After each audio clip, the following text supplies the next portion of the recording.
we slowly move, into the next session, and the next session will be on sportification of cities in action. This is a good book, good TED Talk, but we don't have time to dig into it too much. But this is basically to say connectography, how mapping the future of global civilization, very humble title, but this means that cities are changing the map of the world. We are moving from politics with city leaders that just discussed the issue to policy, the sportification of cities in action. Let me welcome, virtually with us, Chris Subsky, livability planner. He's a city livability strategist. Chris is a strategist for city livability and sport urbanism. The fundamentals of his strategic approach are centered on the sport of health, city planning, neuroscience, politics and governance, index analysis, and system thinking. He has a website, Sportify Cities, where you can find reports and guidelines designed to enhance city livability through the incorporation of guiding city sportification principle into planning. And let me ask slowly but surely also Amsterdam, with Henke Stonkhoff, Head of Department of Sport, Policy and Development, City of Amsterdam.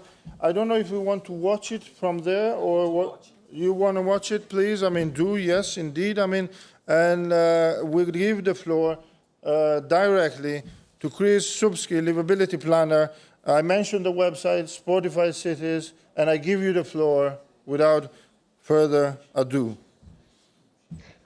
Hi, good morning, yes. So I'm Chris Subsky, and today's presentation is a summary of previous concepts and reports on city sportification I've been working on since 2016.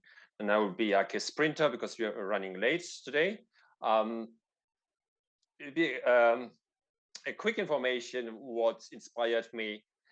This is mostly my work in city livability and my interest in sports. And I've realized while doing indicators on city livability that aspects of sports and physical activity get barely addressed in the concepts and the ranking.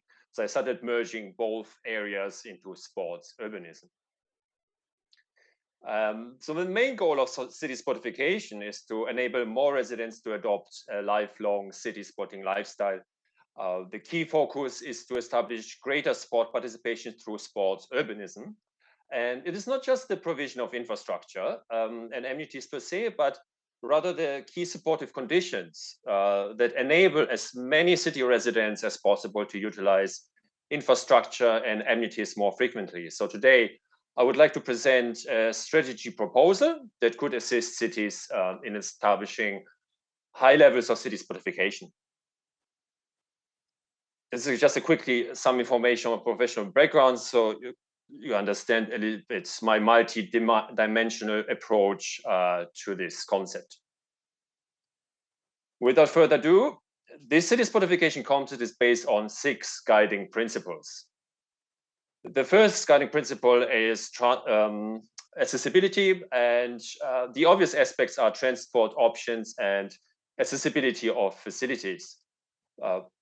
Especially for young residents, being able to use convenient and inexpensive transportation options to facilities is vital for greater sports participation rates. Having facilities that are within walking distance is another critical point of accessibility. Here is an example from Singapore in Bukit Timah, where sports complexes are integrated into local neighborhoods across the city. And they typically include indoor, outdoor stadium, outdoor swimming pools, and sometimes medium-sized parks. Another important factor is provision of hygiene options. Are there actually showers accessible at amenities? And that's an example of outdoor showers in East Coast Park in Singapore. The second principle is suitability. It provides, are these suitable places for sports and physical activity? Are they aligned with local culture, local climate, local demographics? This is an example in Beijing, where there's huge local demand for large intergenerational outdoor gym areas. And this gym area is integrated into the green space of the Temple of Heaven, where equipment gets used by residents of all ages. Integrating the weather aspect of a city into the local planning of sporting events is very important. It's the same for creating sporting infrastructure. This was an analysis on fields-like temperatures for Olympic cities that I conducted 2016, and really focus on the high temperatures and humidity factor, how that could have potentially have an impact on athletes as well as visitors. The third principle is desirability. It usually gets neglected in sports urbanism, and I refer here to the appeal factor of infrastructure and beautification of amenities. The photo shows a visually appealing outdoor gym area in Singapore's public housing estates with beautiful colors as well. Here's an example of an appealing green space within the high density city of Singapore. That's the Bishan Park. And this is choosing an interesting location for outdoor events is critical as well. The fourth principle is variety, and it offers focus on offering diversity of sporting options within a designated area. This is an example here in Melbourne of an orbit park lake with 15 sporting activities centered within one area. The fifth principle is safety. So if city residents do not feel safe, it will prevent them from doing sporting activities more frequently. Especially using trails after dark while feeling safe is very important. Especially for busy city residents to use it after work. Here's a photo of light operating hours in Singapore. And the last principle, so we are running towards the end, is affordability, and about the city will need to evaluate the usage of sporting infrastructure if it's reasonably priced, and also checking whether they are sufficient, accessible, free of charge outdoor sporting grounds available, such as here in Singapore on this photo across the public housing estates. And that's it. I was a sprinter. I tried my best. These are the 6 guiding principles for the sportification process of cities. Thank you. You are a sprinter. It is a marathon. Thanks a lot, Chris. Yeah. Let me remind you, everything is available on the website. And we now move slowly to Amsterdam. It's a case study that is unique. I mean, cosmopolitan, open and open-minded, but also generally easygoing. The people as well as the city of Amsterdam. One of the most livable places. It is an emblematic city, an emblematic sports cities with initiative and programs. And in the same vein, we will continue to see a few images, if I'm right, I mean, also symbolic of the city. So without further ado, I mean, let me give the floor directly to Henk Stokhoff. Please, Henk, the floor is yours. And I get you the word. Thank you very much.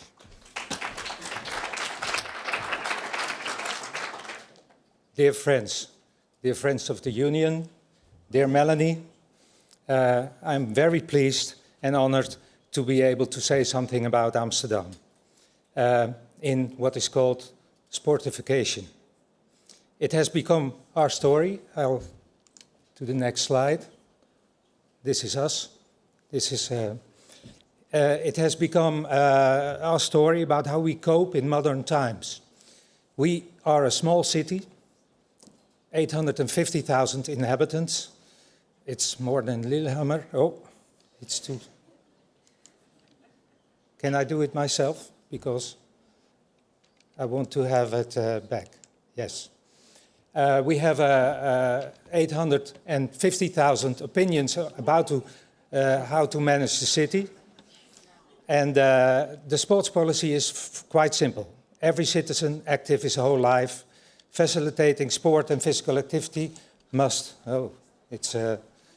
use the city as a venue, as a playground and innovative and sustainable development. I have to be watching all the time. What was it again? In 1928, we had the Olympics, and we're heading for a celebration, that might be clear. And Amsterdam is, we saw it, a growing city, and we have not much space left. But we have our guiding principles, and it's a sport standard, innovation and sustainability. You can read it. I'll take some time. A sport standard is something we want to bring sports closer to the people, and the sportification of Amsterdam is summarized in these principles. Our sport, we have achieved a political degree on a so-called sports standard. It's based on a complex and elaborate research, but the simple summary of it is that there's room for sports and physical activity is guaranteed while building houses and make the city complete. But unmistakable, it means a lot for city planning. We built 25,000 houses up to 2030, and it means a lot. This is the standard simplified. We have new inhabitants. We have an X number of new houses. Thank you, Francesco. And we need a surface of lots of sports again. This is what we plan to do. 24 pitches, 2 pools, lots of space for the public room, and indoor sports in the public open and indoor. There's a clock running with me. I won't bother you with overwhelming you with shivers, but we are not so content about the sports participation in Amsterdam. COVID declined the sports participation, but we invest anyhow. We must invest in building sports facilities. And you see, the center is a little bit. There's too little space, and we invest in the borders of Amsterdam, but it's still a small surface.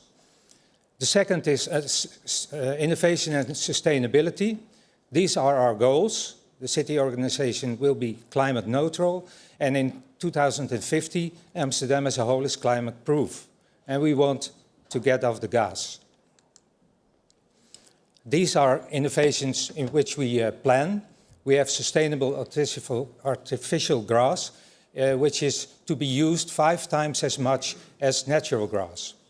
We use materials, bio-based, recycled, dismountable, circular. We went to the IOC office yesterday, and it was completely CO2 neutral, and we try to do that also with all our buildings. We have, of course, the simple things of solar panels, wind energy, gazing warmth under the pitches, and smart batteries. We build efficient, lighter, smart transport, and we have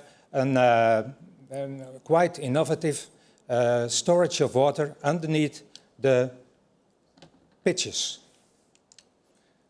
It looks like this a bit. We storage water under the pitches, and in summer, when the heat is on, and the pitch can be 70 degrees when it's very hot, and when you fall, you have to go to the hospital. But we put water under it, and in winter, it's stored, and in summer, it can bring coolness to the pitches. Then we have another thing, Amsterdam, small city as a playground.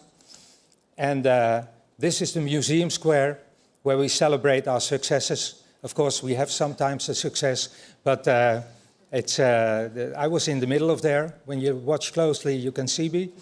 But it was not only this time, this is reasonably recent, but also in 1893, we had the museum square for the World Championship of Speed Skating. And you see the die-hard fans of those days were taking over the pitch also. Then we have, in our city, we saw it in London, and we did it too, temporary stadiums. You see here a stadium which is used for the Davis Cup against Switzerland with Roger Federer. It was crowded 3 days. You build it in 2 days, you play your event in 3 days, and you destroy it in 2 days. It's very, very convenient and not very, very expensive. I can't leave out the canals. We use the canals for sports and physical activity, of course, and we have the city swim in the canals. The canals are recently clean. You couldn't do that 100 years ago. Then you swam between the rats.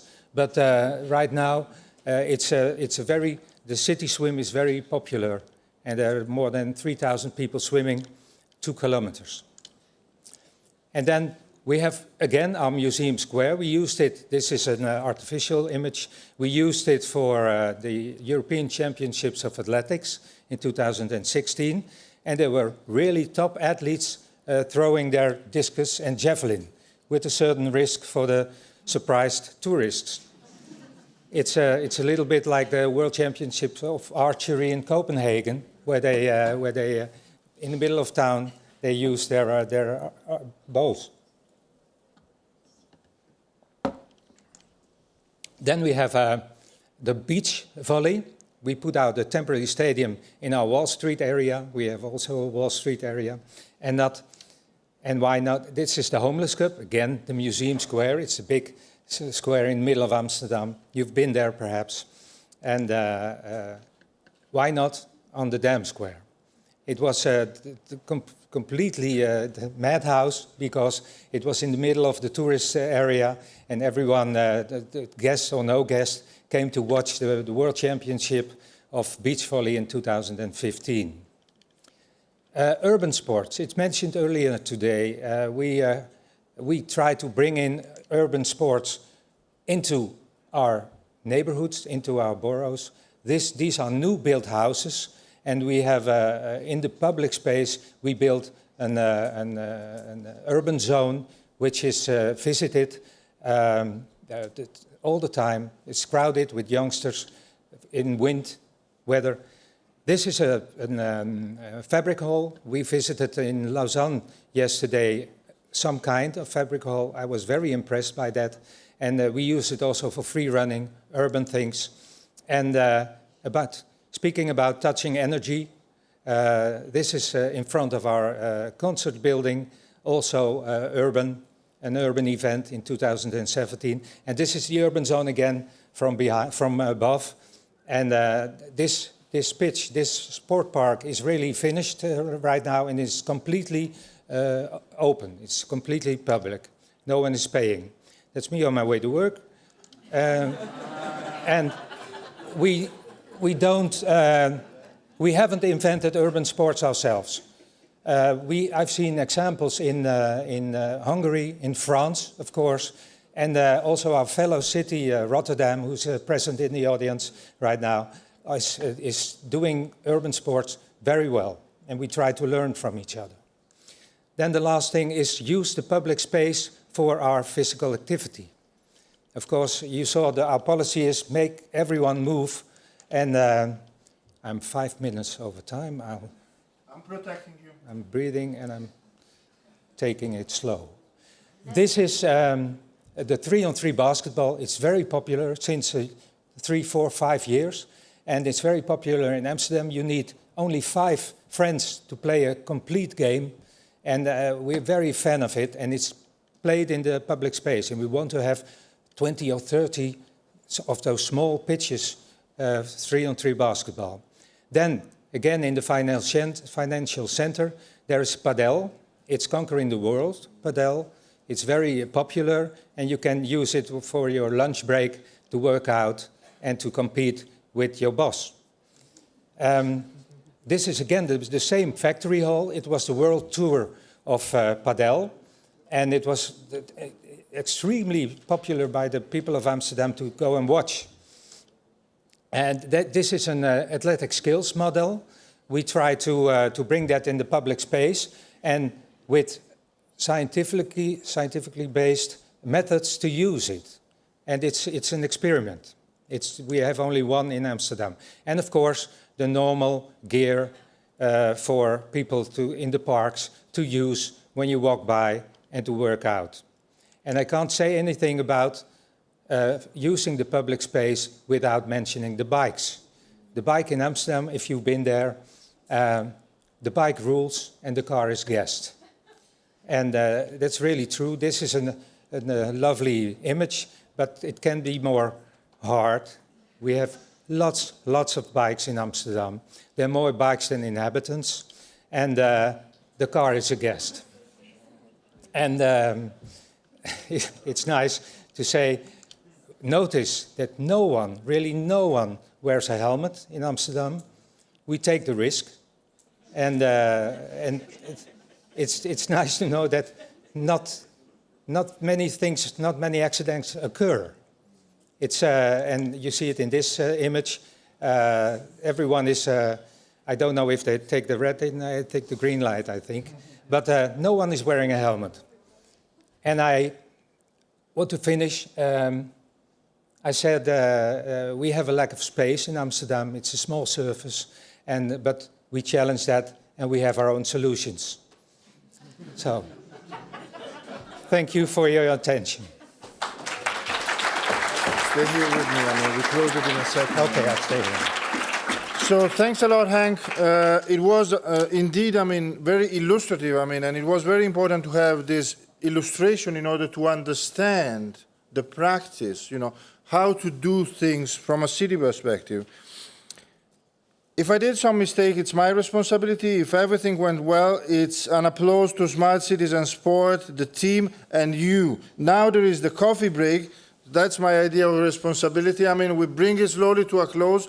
If you have questions for Chris, please don't feel afraid and don't hesitate to drop him an email. We thank you, Chris, for your participation. If you have a question for Hank, I'm sure you will have many. I do have some on speed skating, innovation, and sustainability. But let me thank all the speakers, you for your patience, and let us go and move into the networking.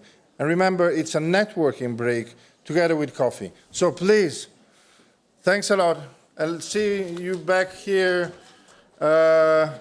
in 15 minutes if we manage. Thanks a lot. Thank you, Francesco. Well, I mean, I was sorry for the water. I mean, it took me some time.